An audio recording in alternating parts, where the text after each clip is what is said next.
In today's episode, we're going to be talking about the internet, from blogging to TikTok, and how it's impacted the way that we view and consume fashion today. The internet has forever changed how we view fashion. Before the world of smartphones and fashion blogs, fashion was a relatively exclusive industry where access was reserved for designers, journalists, and buyers. Prior to fashion media dominating the internet, fashion magazines served as consumers' exclusive look into the illustrious world of fashion. In the early 2000s, fashion media really started to change with more people having access to the internet. Google Images was created in 2001 after the viral moment of Jennifer Lopez wearing the iconic green Versace dress to the Grammys. Vogue magazine also launched Style.com in the year 2000. Style.com acted as an online platform for Vogue and W magazine prior to launching their own websites. The site closed down in 2015, but it still exists in some capacity in the site Vogue Runway. In the early 2000s, magazines also started experimenting with a lot of online publications, as well as online exclusive articles. But the first dominant fashion media source really came in the form of fashion blogs. Fashion blogs absolutely blew up in the mid and late 2000s with the rising popularity of websites like WordPress and Tumblr. In 2004, Swedish-Filipino blogger Brian Yambo, aka Brian Boy, launched his blog. He became one of the first bloggers that got invited to Fashion Week, and he regularly collaborated with luxury brands like Chanel and Dior. He also regularly attended Fashion Week, and he was really one of the first bloggers who gave regular people an insight on what it was like to attend Fashion Week. Prior to bloggers being a mainstay at fashion weeks like they are today, fashion shows were often reserved for buyers, industry, and the press. During this time, there was also a really big shift in where people would look to get information on fashion and get information about what they wanted to shop for, how they wanted to shop, and people really started to look to their favorite fashion bloggers rather than magazines. Fashion blogging definitely came off as a lot more authentic and raw to consumers rather than reading an article in a magazine, and the fashion industry definitely picked up on this.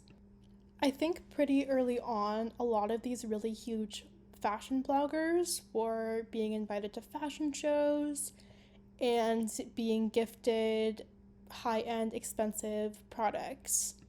Another really prominent and famous fashion blogger was Tavi Gevinson. Tavi started her fashion blog, Style Rookie, in 2008 when she was only 11 years old.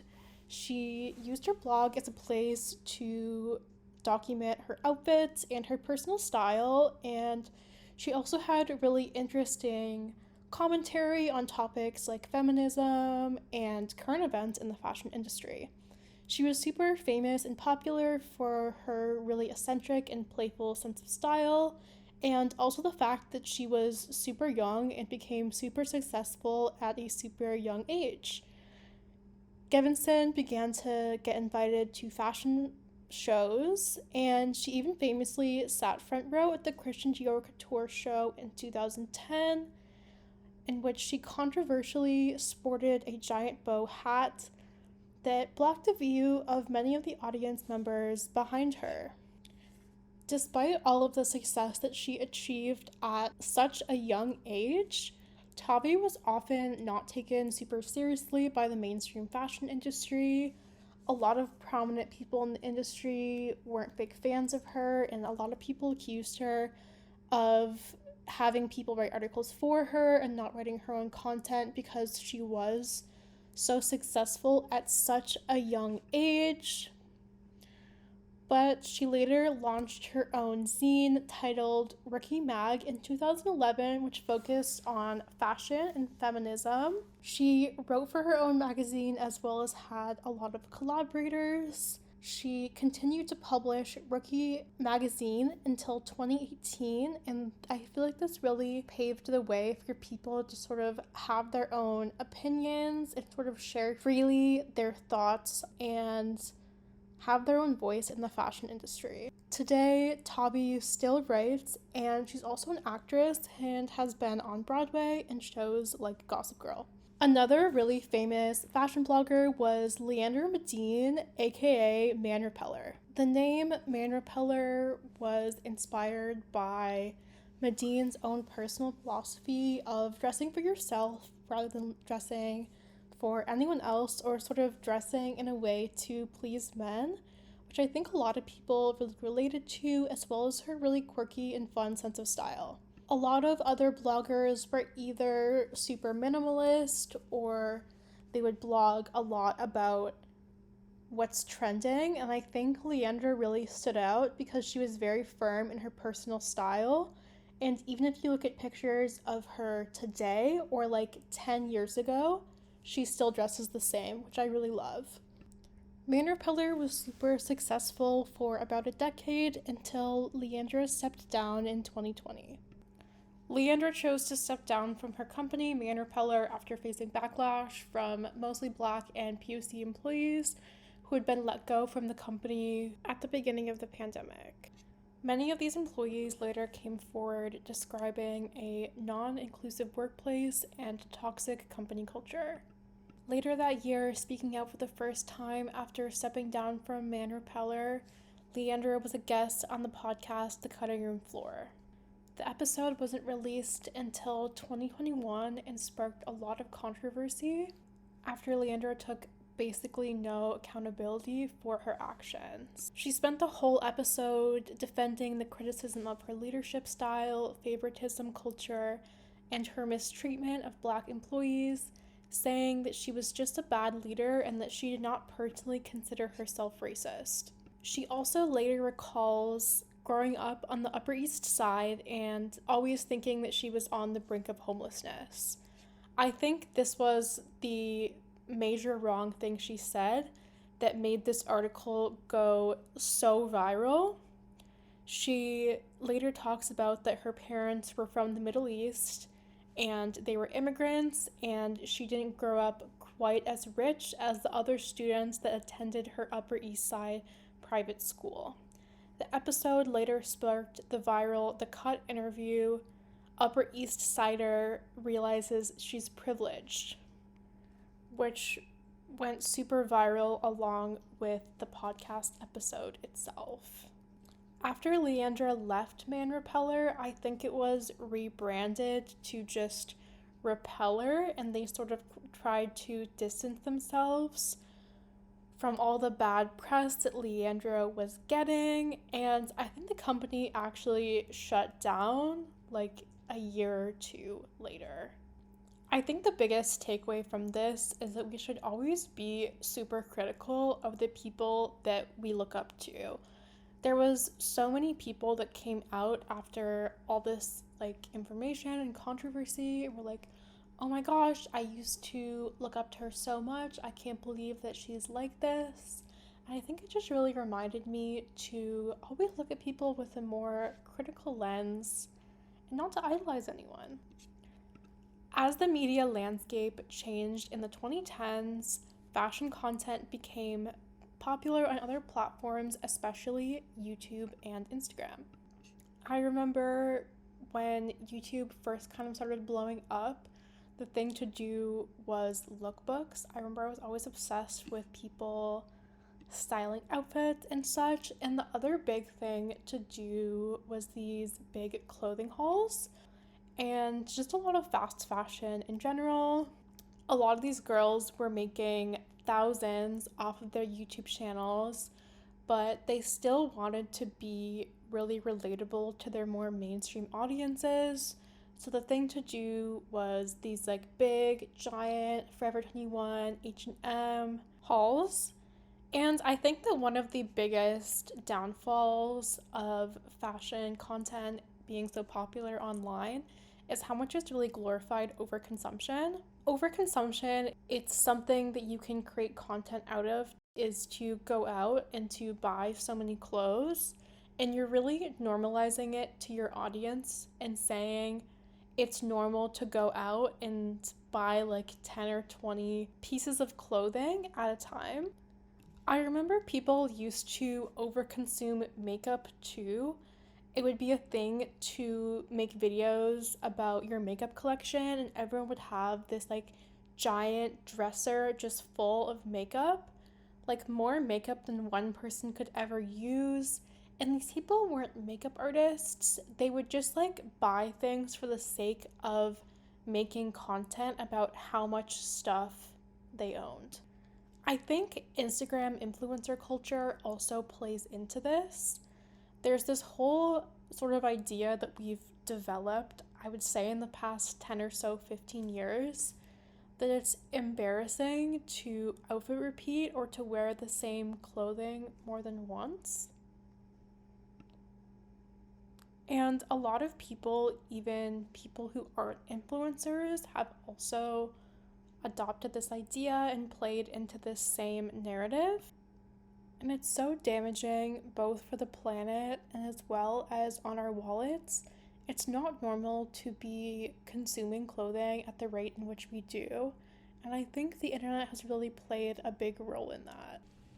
Recently on TikTok, there's been a huge trend of de-influencing. A lot of people have been speaking out about overconsumption culture and how the internet really teaches us that we need to buy a lot more than we really do, as well as influencers who have built platforms on outfit repeating, buying less, and shopping more sustainably. The internet has also totally changed the way that we view and consume information about fashion. With apps like YouTube, Instagram, and Tumblr, fashion information is a lot more readily accessible than it has ever been before. One creator that I feel like has really brought fashion information and commentary to the mainstream is Luke Mar, aka Hotlamode. Luke started posting fashion commentary on his YouTube channel discussing runway shows and red carpets and posting commentary on current events and topics in the fashion industry. He started his channel in 2015 while studying at FIT, and today he has almost 750,000 followers. He makes a lot of informative content as well as reviews runways and red carpets. I think the one thing that makes him so influential is how he's been sort of embraced by the mainstream fashion industry. In the past, a lot of editors who would give their honest opinions or might have negative feedback about a show or collection would often get blacklisted or banned from runway shows. And he has really been embraced by the industry for his unique perspective, and he regularly attends fashion shows and events. Today, short-form content apps like TikTok and Instagram Reels have totally changed the way that we view and consume fashion. Similar to on YouTube, haul content has become even more popular on TikTok. Content such as spending $700 in Shein or what I bought from Buyee has become insanely popular online. Fashion Revolution estimates that clothing consumption increased by 60% between the years 2000 and 2014, a number that has likely increased even more today in 2023. Like I mentioned earlier, today clothing is cheaper than ever, and many fast fashion brands rip off designs from high fashion runways, small designers, and vintage items, cutting costs by using cheap labor, overseas manufacturing, and cheap synthetic materials. The rise of short-form content has also caused the emergence of something called a microtrend. A microtrend can be defined as a trend that gains and loses popularity in a matter of weeks or months. Microtrends are often fueled by social media trends, fast fashion, and overconsumption. Items like the strawberry midi dress and House of Sunny's Hockney dress both rose to popularity quickly on TikTok and Instagram and were later knocked off by fast fashion brands like Shein and Tiger Mist. Due to the overconsumption of both of these items and people's ability to buy cheaper knockoff versions, both of these items fell victim to the microtrend phenomenon. With fashion content on TikTok becoming so popular, it's become a status symbol to be seen at Fashion Week and Fashion Week related events. Both celebrity and influencer culture have totally changed how fashion weeks work, and the majority of people who are attending these shows don't even work in the industry. Brands see it as a way to get good PR and exposure by inviting large influencers and celebrities to their shows.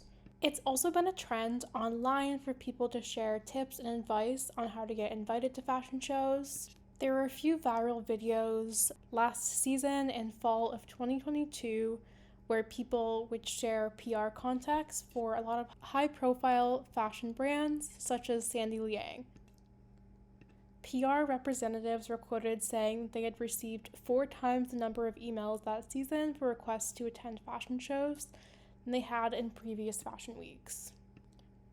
I think it's interesting how Fashion Week, specifically New York Fashion Week, it seems, has become really this big media spectacle and this place for influencers to kind of like interact and socialize with each other rather than really about the clothing and the collections.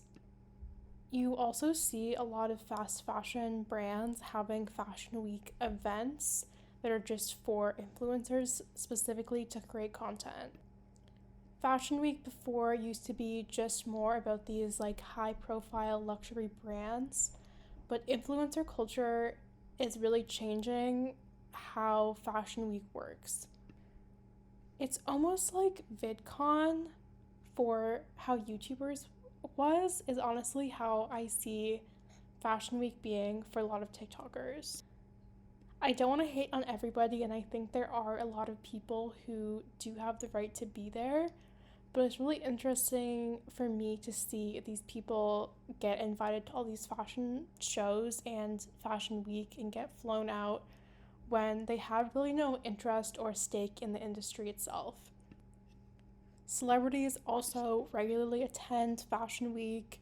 Kylie Jenner and Doja Cat were recently famously invited to Schiaparelli's couture show. Kylie Jenner was wearing the famous lion's head design, which sparked a lot of controversy over whether or not the design was glorifying trophy hunting. Today, there's dedicated magazine coverage to which A-listers are sitting front row, and sometimes more emphasis is put on which celebrities are at a show rather than the collection itself. I think this is also very smart on a lot of brands' parts. For example, Schiaparelli is like definitely more like an obscure fashion house, and I don't think they get a lot of mainstream PR attention or press. So to invite all these big A-list celebrities, it's a lot easier to get attention than to like actually get that attention like with the clothing itself.